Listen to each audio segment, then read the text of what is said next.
Tumepita kukagua barabara na kuona kazi inavyoendelea, na Mheshimiwa Waziri, nishukuru kwa maelezo haya na hatua ambazo mmechukua mpaka mradi ukaendelea,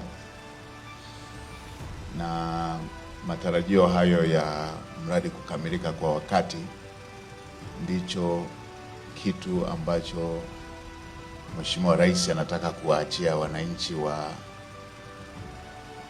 kata hii na jimbo hili na wilaya hii kwa upande wa miundombinu ya barabara. Hii ni barabara ya muhimu, ndio maana amekuwa akitilia mkazo iweze kutengenezwa. Na kama Mheshimiwa Waziri ulivyosema, huku ni eneo la uzalishaji.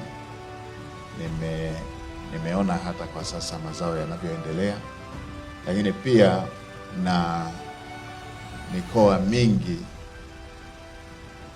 wananchi wao wanakuja kupata matibabu. Mvumi Mission inaudhi kukuta serikali imeshalipa mradi wote, alafu inatokea wale waliofanya kazi mikataba midogo midogo na mafundi na vibarua kuendelea kudai wakiwa hawajalipa. Kwa hiyo ifuatilieni kila tunapolipa